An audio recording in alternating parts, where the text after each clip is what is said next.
Good morning, good people, brothers, sisters, and beautifully defiant siblings in the movement. Welcome to the unapologetic voice of labor and equity in action. This is CWA Our Power Radio Show, where we amplify the organizers, uplift the everyday workers, and honor the giants whose shoulders we stand on right here on KYOK 1140 AM and 106.5 FM in the heart of Houston, Texas. If you're rolling through H-Town or just fired up anywhere in the world, stream us live at kyokradio.org on the CWA Strong app or catch the replay anytime by searching CWA Hour of Power on your favorite podcast platform. Because this space, this time, it's about us. That's right, it's about us. We're talking union contracts, organizing victories, labor rights, human dignity, fair pay, and bold everyday resistance to injustice in all forms. So whether you're on the job, in your car, at the kitchen table, or deep in the fight, lean in. Honk your horns if you stand with workers. Throw a fist up if you know your worth. Joining me today are the fire starters and truth tellers, Sir Reginald Small, Timmia Wiley, Tay Akins, David Marshall, Micaiah Jones. So buckle up, beloveds, because the power we build together, that power is ours. Let's get into it. Our union voices are ringing in every district from Alaska to Maine, Texas to Minnesota, Canada to Puerto Rico, because we don't play at CWA. The Communication Workers of America invites you to the 2026 National Human Rights Conference happening August 16th through 19th in Atlanta, Georgia. Join union leaders and activists from across the country as we come together to build power, advance justice, and fight for workers' rights. This year's conference will be held at the beautiful Westin Peachtree Plaza, located in the heart of downtown Atlanta. To register, visit cwahumanrights.com. Again, to register, visit cwahumanrights.com. And let me go ahead and throw this in here. Early bird registration ends today. So if you want to save a few of those coins for the gas tank, go and register today at cwahumanrights.com. Don't miss this opportunity to connect, learn, and organize for a stronger, more just future. And we'll see you in Atlanta. As we close out our series, Young Voices, Real Power, we end with a question every movement, every union, and every community should ask itself. Are we making room for the next generation to lead?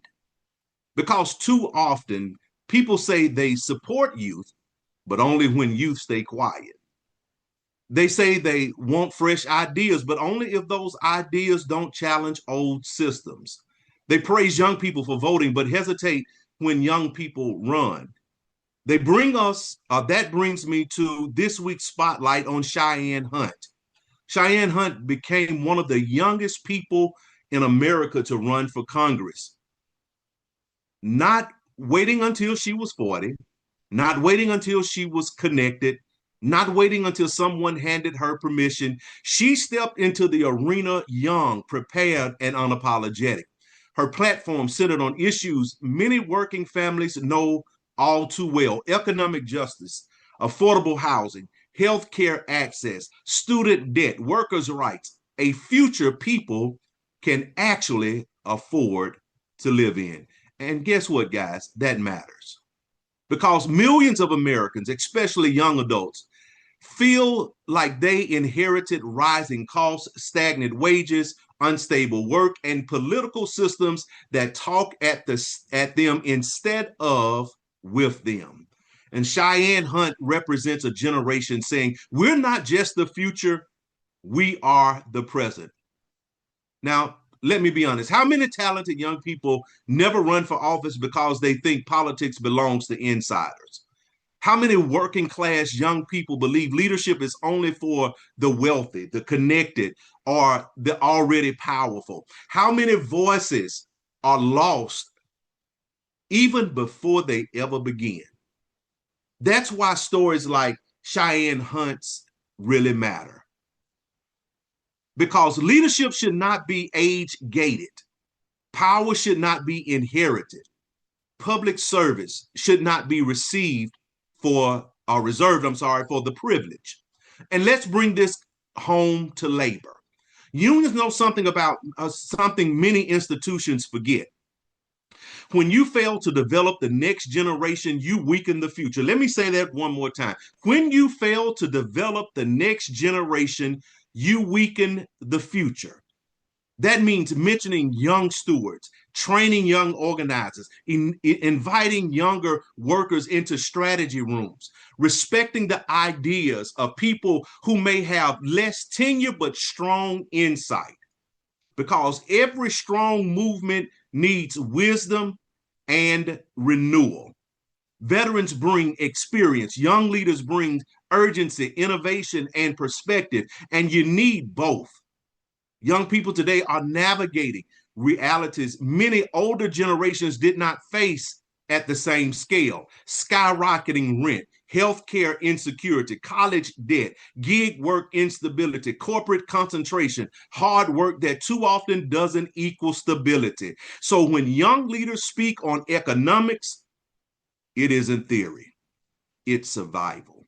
When they talk housing, they mean whether they can move out. When they talk wages, that they mean whether they can eat. When they talk healthcare, they mean whether they can afford to be sick. And guys, that's real. Let's say something uncomfortable. Some people love young energy in campaigns, but fear young power in government. They'll ask youth to volunteer, knock doors, post online, turn out voters. But when a young person says, I should lead too, suddenly people get nervous. Why? Because fresh leadership can disrupt stale arrangements. So this week, we salute Cheyenne Hunt. To every young listener, you do not need to wait decades to care, organize, or lead.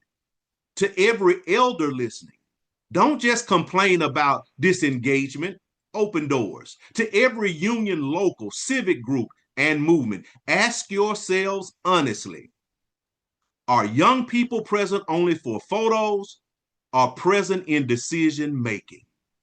This has been Young Voices, Real Power, Cheyenne Hunt, and the next generation of leadership, right here on CWA Our Power Radio, where we believe power grows together and strongest when each generation lifts the next. Because real leadership doesn't ask your age, it asks your courage. You're listening to KYOK 1140 AM and the all-new 106.5 FM. If you're on the go, you can take us with you by visiting KYOK Radio and pressing the Listen Live option. Tune in live every Thursday morning, 10 a.m. Central, 11 a.m. Eastern, 8 a.m. Pacific on KYOKradio.org, the CWA Strong app, or your preferred podcast player. Search for CWA Hour of Power on your favorite podcast player. Like and follow us on Facebook and Instagram at CWA National Human Rights to stay connected. Share your thoughts and join the conversation. Up next, we have our Tea with Tay with Tay Akins. Good morning, Tay. Good morning, Errol. Good morning, KYOK listeners, and good morning to my union family. So today we have another segment of Tea with Tay, and this is a flavor that may make you smack your lips a little bit to get all the flavors. I am glad to be back here with you all this morning. So let's get into something real simple this morning. Do you care if your neighbor is good? Let me ask that again. Do you care if your neighbor is good?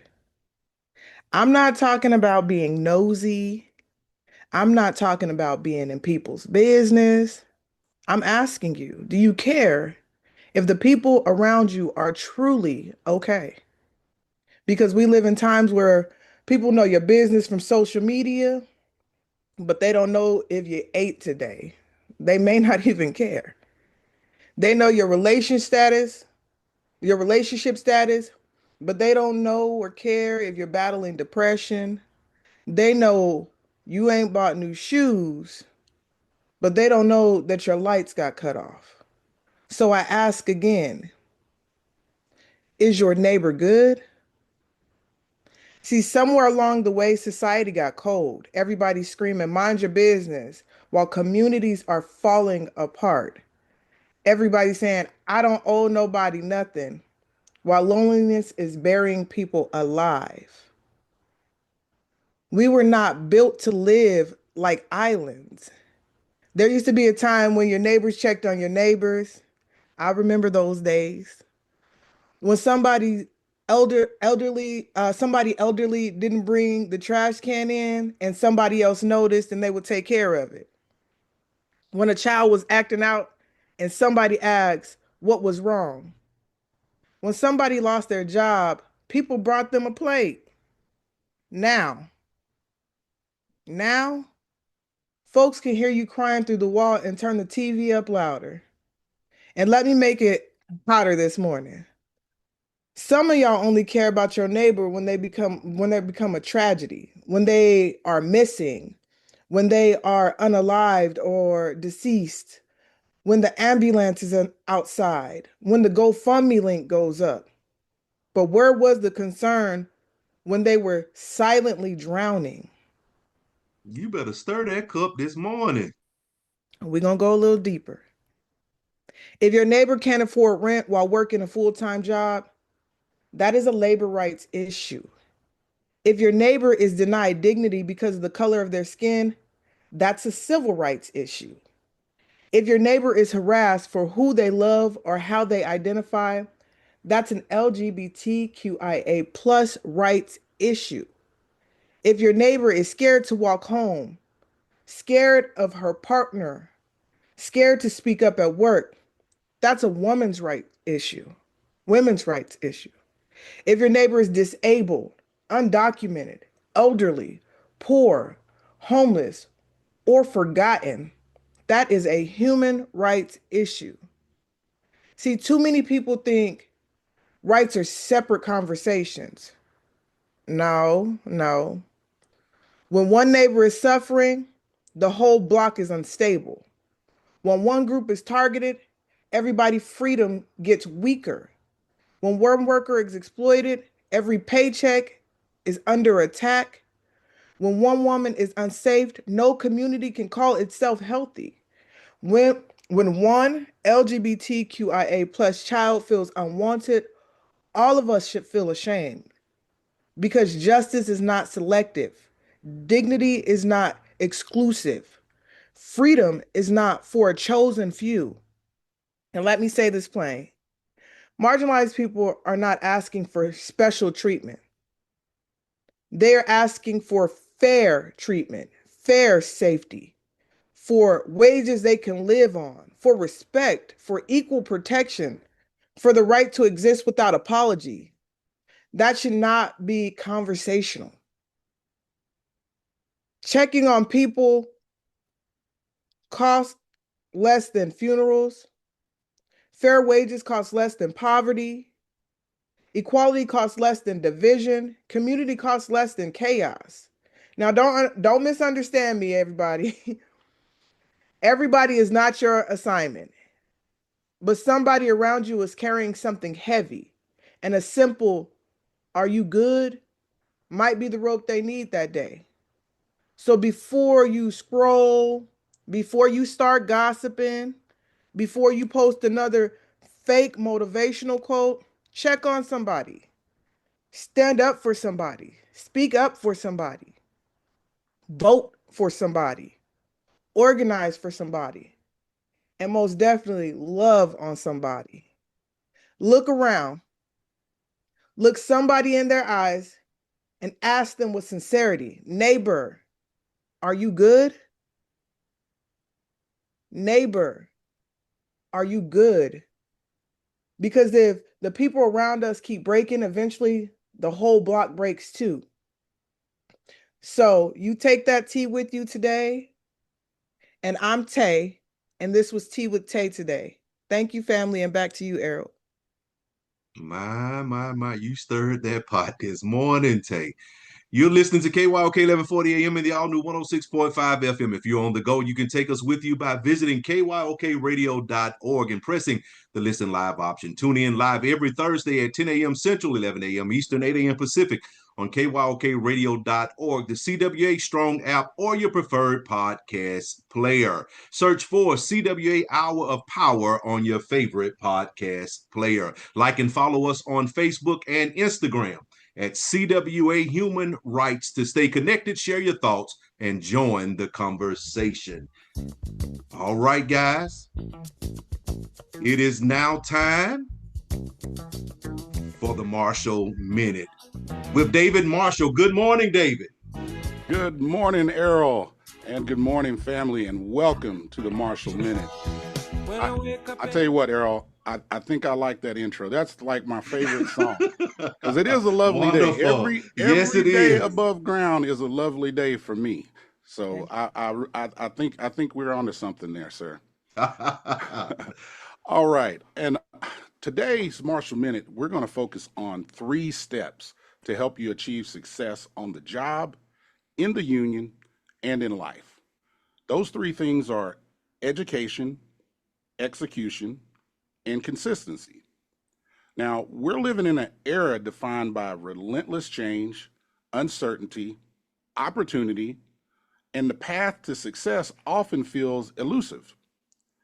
But perhaps the answer to navigating life's challenges is simpler than we think: education, execution, and consistency.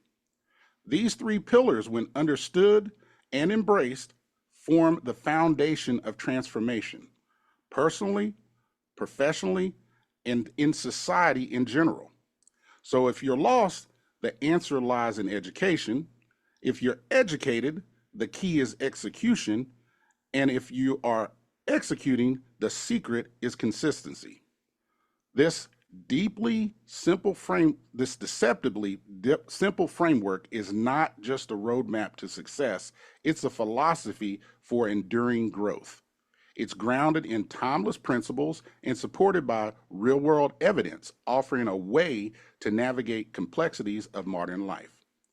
So let's start if you're lost, where the answer is education. When you don't know where to go, the first step is to learn. Education in this context transcends formal schooling.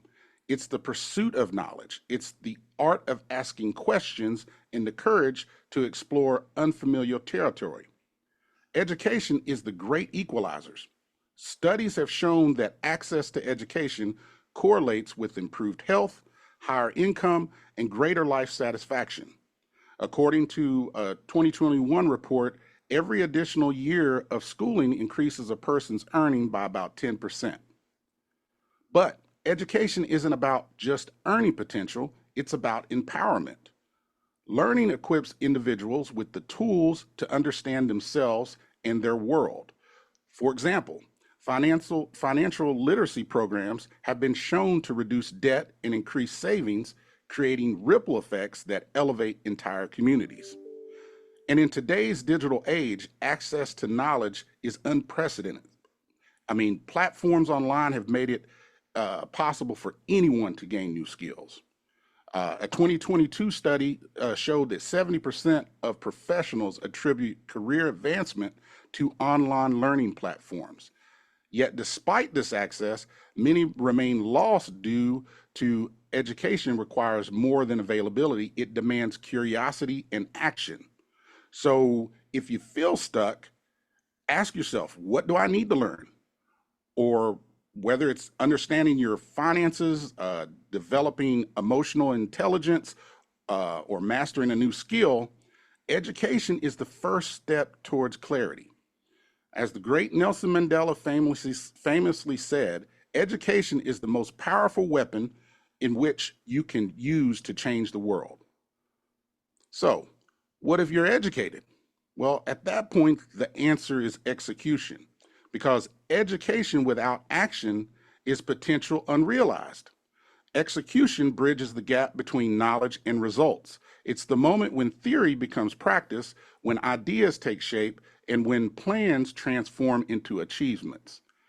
Despite having access to unprecedented levels of education, many people struggle to translate knowledge into action. There have been studies that have shown 35% of businesses fail to implement their strategies effectively, even when their leaders are well informed. The same principles applies to individuals. Knowing what to do is not enough. Doing it is what makes the difference. Execution is a discipline. Goal setting and accountability help turn plans into reality. People who write down their goals are 42% more likely to achieve them. And those who share progress with a friend increase their success rate by 65%. The key to execution lies in breaking tasks into manageable steps. Instead of being overwhelmed by the magnitude of a goal, focus on the next actionable step. Execution thrives on momentum. Even small wins build confidence and pave the way for larger achievements. Now, if you're doing all that, if you're executing, then the answer now is consistency. Execution gets you started, but consistency keeps you going. Without consistency, even the best intentions falter. It is the force that compounds small actions into extraordinary results over time. Consistency is the secret ingredient behind almost every success story. Success is a product of daily habits, not once-in-a-lifetime transformations. Small, repeated actions yield exponential growth. Consider fitness. A study published in the Journal of Sports and Science Medicine found that individuals who exercise consistently, even just for 20 minutes a day, saw greater long-term health benefits than those who engaged in sporadic, high-intensity workouts. The same principle applies to personal finance, relationship, and career growth. Consistency requires discipline, but it also demands resilience. Setbacks are inevitable, and motivation fluctuates. The key is to focus on systems rather than goals. For instance, instead of aiming to write a novel, commit to writing 500 words a day. And instead of trying to save $10,000, automate monthly transfers into a savings account. Systems create sustainable progress when motivation wanes. And to understand the transformative power of education, execution, and consistency, consider the story of Oprah Winfrey. Her education, born into poverty, Oprah's hunger for learning set her apart. She read constantly, she sought out mentors, and embraced every opportunity to expand her knowledge. Her execution, armed with education, Oprah took action. She pursued a career in media, making bold moves that defied society's expectations of her, and her willingness to execute her vision transformed into a trailblazing talk show host. Her consistency over the decades, she built her entire empire through relentless consistency. She showed up for her audience day after day, delivering quality content and staying true to her values. And today, Oprah is not just a media mogul, but a symbol of resilience and purpose. Her journey exemplifies how the interplay of education, execution, and consistency can create extraordinary outcomes. The beauty of this framework is its universality. Whether you're an individual seeking personal growth, a business aiming for success, or a society striving for progress, education, execution, and consistency offer a roadmap to transformation. Societies that prioritize education lay the groundwork for prosperity. If you look at Finland's education system, often held as the best in the world, they focus on equity and lifelong learning, leading to high levels of innovation and well-being. However, education alone is not enough. Execution matters. Countries like Singapore have implemented ambitious policies to translate knowledge into action, creating thriving economies despite limited natural resources. And finally, consistency sustains progress.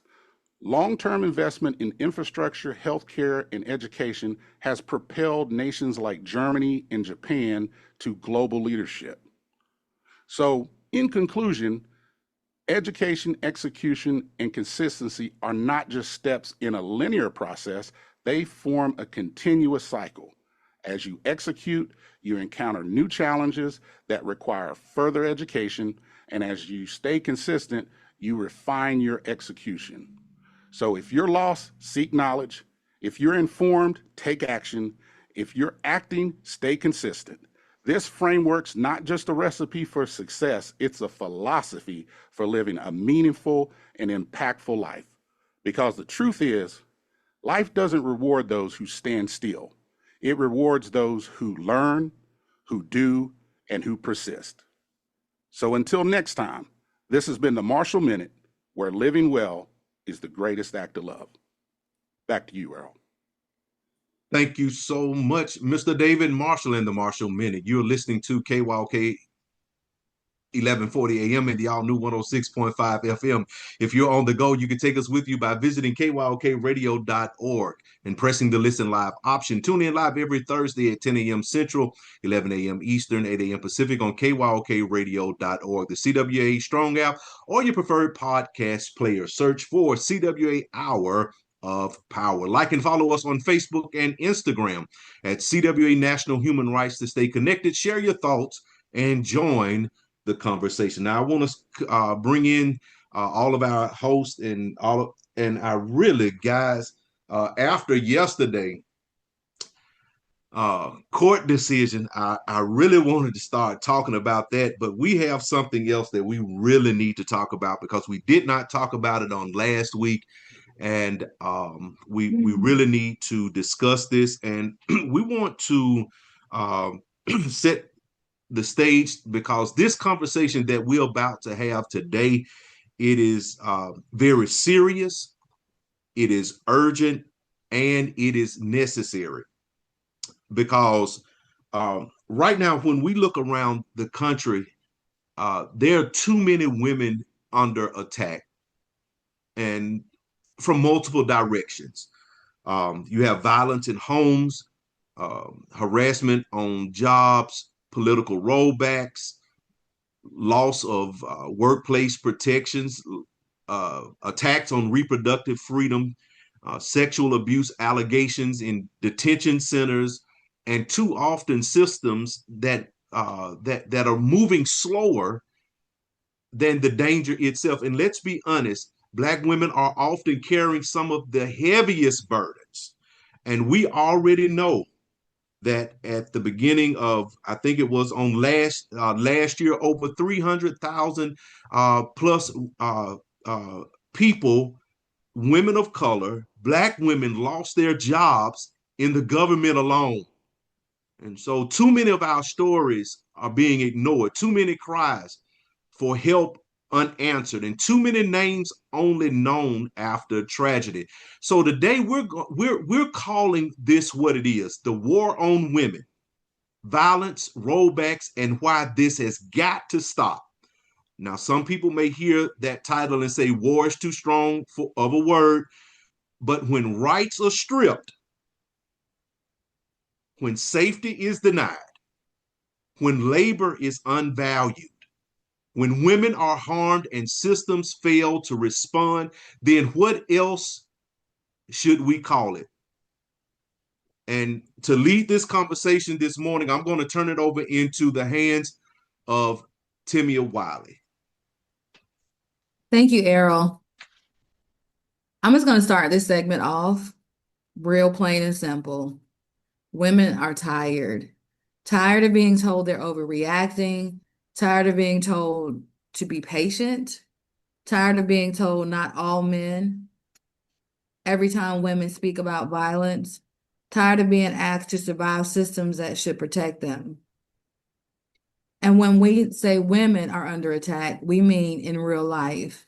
Mm-hmm. Women are being killed by their husbands, ex-husbands, boyfriends, estranged partners. Women are trying to leave dangerous situations and are not making it out alive. This is not relationship drama, nor should it be wrapped up that way. This is violence, and Black women often face an even deeper silence because sometimes society does not value Black women's pain the same way. Media attention can be smaller. Public outrage can be quieter when it comes to Black women, as well as resources can be harder to access. Then, not even just outside of that, let's look at the workplace. When DEI gets rolled back, when affirmative action gets attacked, people, they sit around and they act like that only affects hitting numbers. No, it affects protection. It affects how people are heard, who gets promoted, who gets disciplined fairly, and who gets excluded quietly. These are all of the things that are affected by when affirmative action gets attacked. And if we're honest, some people were never angry about DEI because it failed. They were angry because it worked. Mm. Violence against women is a public health crisis. Domestic violence creates trauma, sexual violence creates trauma, economic abuse creates trauma, living in fear creates trauma, and trauma doesn't stop with one person. Children see it, families absorb it, communities feel it. Then people ask why anxiety is rising, depression is rising, trust is low, stress is high, because people are living under pressure, and pressure kills. And when women are harmed repeatedly, many are still expected to keep functioning like nothing happened. We go to work, we raise the kids, we smile, we move on. That's not healing, that's survival mode at its finest. So when we look at Black women specifically, Black women are often expected to be strong no matter what.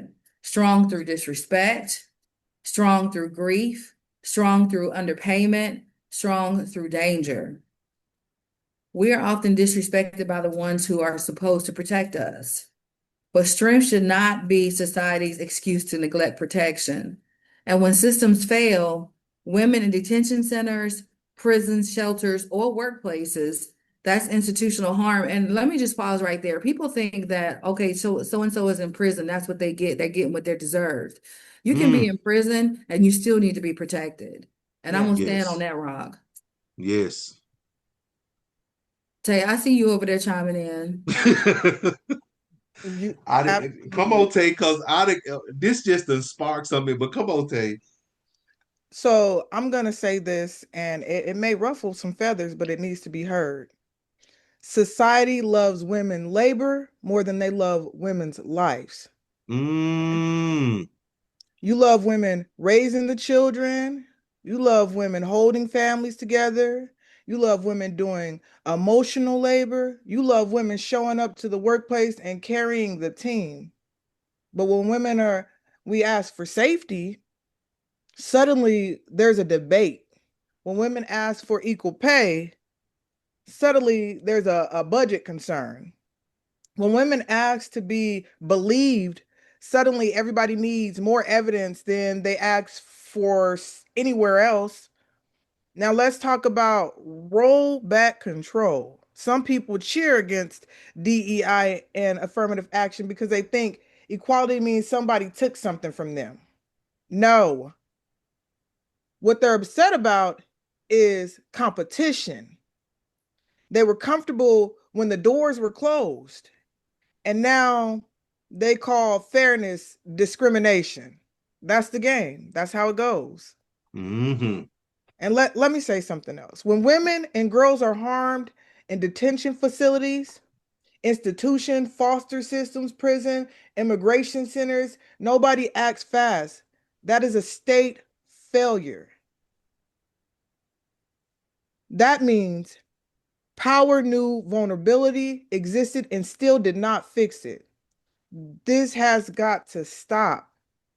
No, And and I'm I would agree with you 100% on that. And from my perspective, women have always had to uh, be better in every capacity to get promotions or to have success. They have to be 10 times better than their male counterparts. I mean, you can look at the last two women that ran for president were overly qualified and lost to someone that had never really served before or didn't have any experience in government. So it's a societal problem that we're really going to have to look at and deal with, and it's even more of a strain as we're bringing up the next generation, telling them that they have these rights and freedoms when the reality is that they're constrained in this this box. So I will get off that and go into a different part of this conversation, talking about patriarchy and economics and policy. Patriarchy says women should endure. You know, economics says unpaid child care work is invisible. Policy often says women's issues can wait, but that combination, it's become dangerous. Now, historically, black women have faced a double burden. They've had to deal with sexism and racism at the same time. They've worked in homes, hospitals, schools, factories, offices, and movements, and have yet they've had to still fight to be respected. Mm. So we when protections like that are rolled back, black women often feel it first and the hardest. Because when barriers return, those already closest to the edge, they get pushed off first. And then there's the intimate partner violence. We need better intervention systems. Restraining orders that are enforced. Emergency housing, mental health support, community accountability. Early warning responses when threats escalate. And I can tell you, in our workplaces, we need real reporting systems. The system is constantly failing us when women report things and nothing is done. There's no retaliation. There's no quiet cover-ups. No moving the predators around. Because I can tell you how many times I've seen where something's been reported and the company's fix is to just move them somewhere else. I mean, the church's fix, we move them to another area. Well, you're just moving that problem around.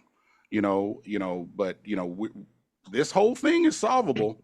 If we choose courage over comfort, because it's going to get uncomfortable when we address these things. It's going to affect people's lives, but we have to make sure we're looking out and protecting those that are vulnerable, that lives are being destroyed. And I want to say something really quick. This may be a sensitive topic to some people, but today it is facts over feelings. We have to talk about this. Yes. Yes. It's happening too often. And yes, it is an uncomfortable discussion or subject, I should say, but it has to be brought to the forefront because this is a human rights violation. Civil rights are here, labor rights. I mean, it's all right here. And we have to talk about it. And it's a shame that and before we hit the air, and David and I were talking, uh, I was telling David that one show we might have to have a talk with the men because there are certain ways you're supposed to be treating your significant other. And one thing that you can't tell me you love me and you whipping on me, and I'm just be honest about that. And then when I was teaching marriage counseling classes at church and stuff like that, or marriage classes at church, one of the things that I used to say is, hand me your checkbook, then I can tell you who you really love, because a man is Ooh-wee. because watch this, a man loves his car. And if he loves his car, he's gonna take care of it. It's gonna be washed. It's gonna be waxed. It's gonna be detailed. He's gonna go and buy rims. He's gonna do all of that.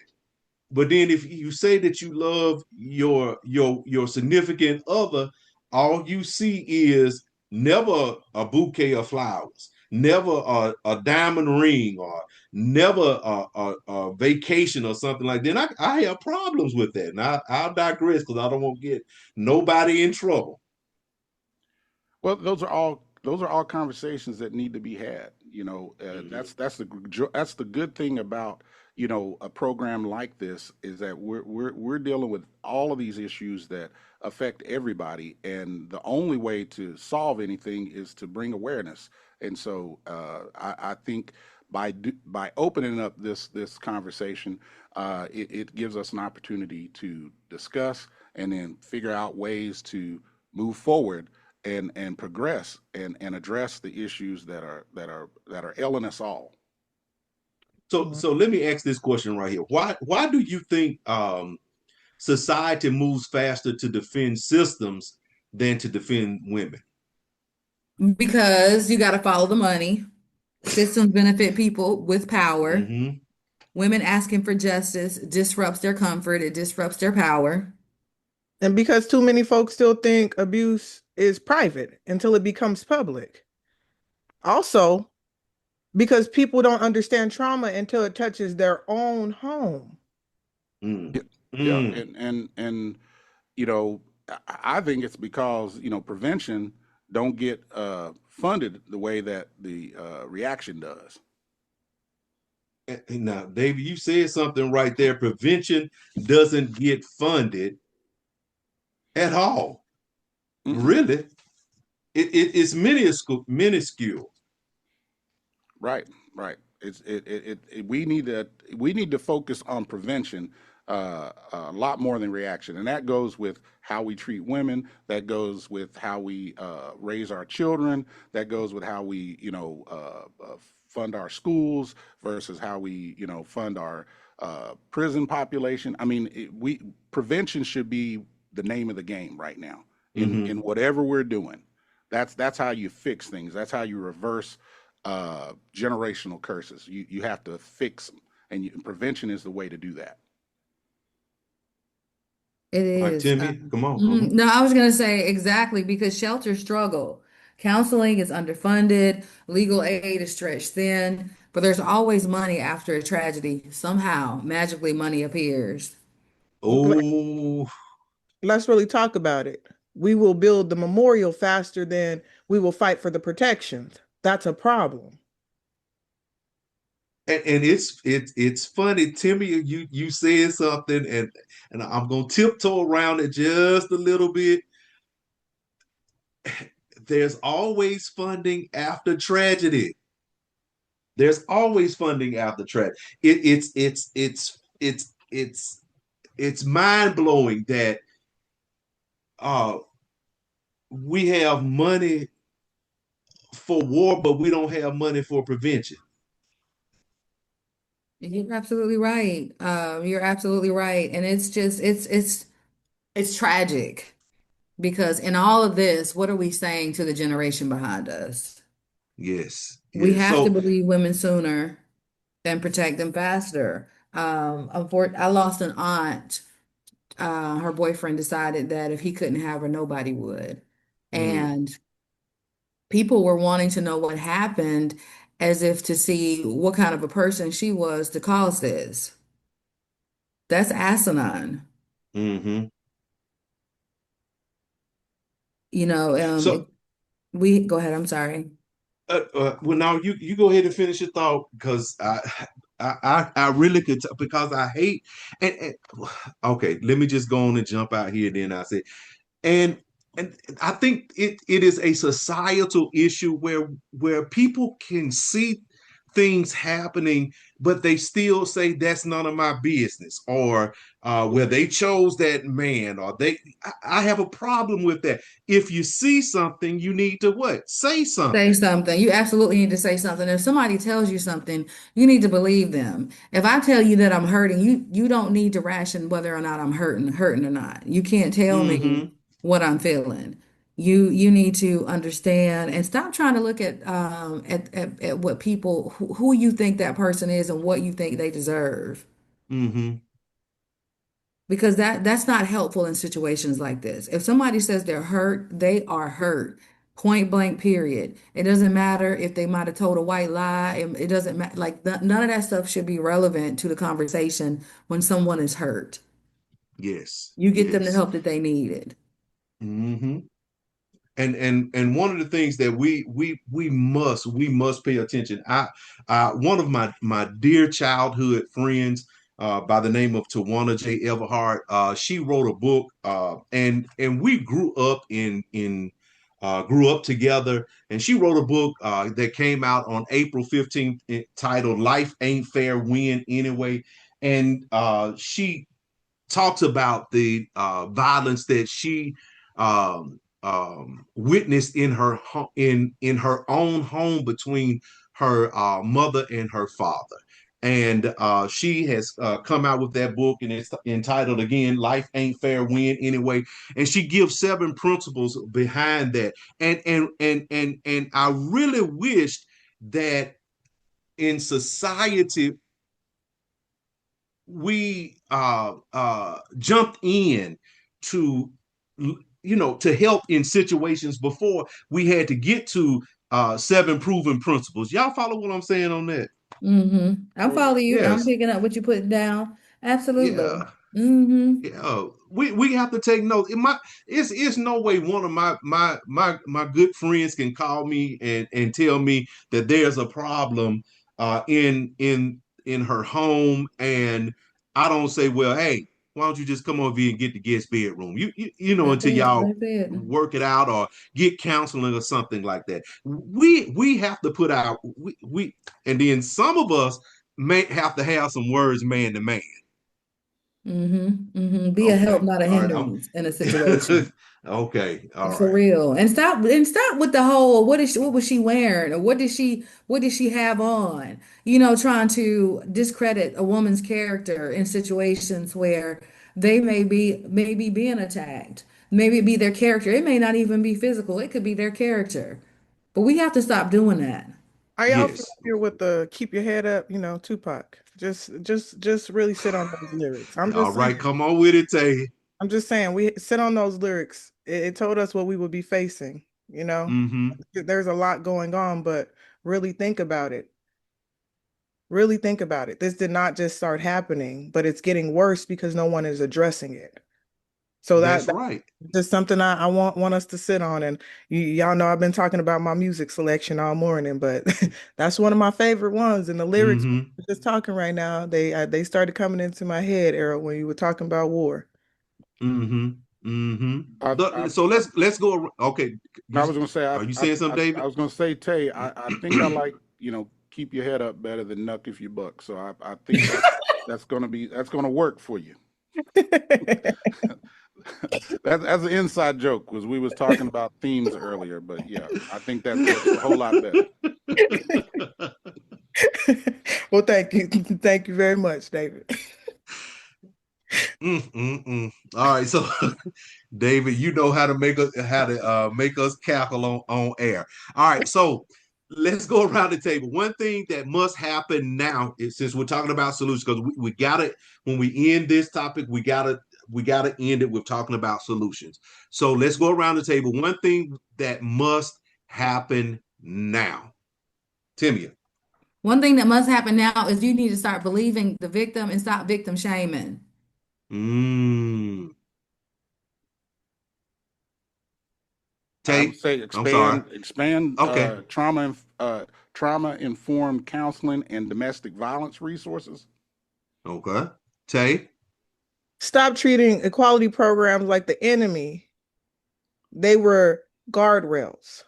Well, and I think we also need to focus on policy enforcement, workplace rights, anti-retaliation laws, fund shelters, and then oversight of those institutions. Yeah, I think that would help tremendously as well. So, and I know we got to close this out because we're about to run out of time. But today's title was really strong for women, for a reason. The war on women, because when violence rises, protections fall and voices are ignored. Language should match the urgency. But let me end with this. Women are not powerless. Let me say it one more time. Women are not powerless. Women are organizing, women are leading, women are surviving, women are changing laws, workplaces, and culture every day. So this so this show is not just sounding alarm, it is issuing a demand. Listen up, everybody. Protect women. value women, listen to women, invest in women. And for those still asking if this is everybody's issue, remember this: a society that is unsafe for women is unstable for everybody. Now, I'm going to digress right here. Do you guys want to have anything else that you want to say before we close this out and get over into the Union Buster of the Week? That was a mic drop moment, but we need you to still stay on the mic, brother. All right.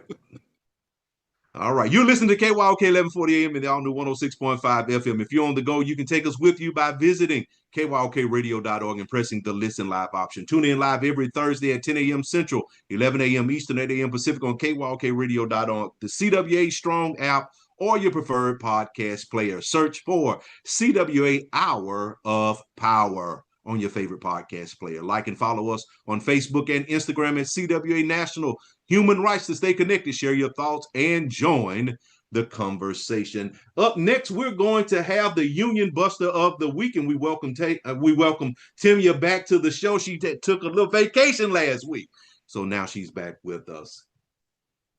Hey y'all, it's me. I'm back again. And this week's Union Buster of the Week goes to none other than AT&T.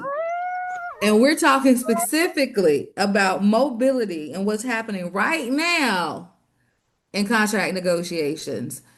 There's post circulation that CEO John Stankey makes $575,000 a week. I don't know about y'all, but I could do a lot with And what you $575,000 a say? week. Listen, so let's verify it. Now, is that his weekly paycheck? No, that ain't his weekly paycheck. But when you look at his total compensation package, salary, stock awards, bonuses, long-term incentives, we're talking about roughly 26 to 30 million a year. Break that down over 52 weeks. And yes, that comes out to about 500,000 to 575,000 a week. So the number, it's not exact pay in a check, but it's absolutely real when you look at his total compensation package. Now let's bring it back to mobility workers at the table right now. Because and shout out to the mobility workers who are at the table right now.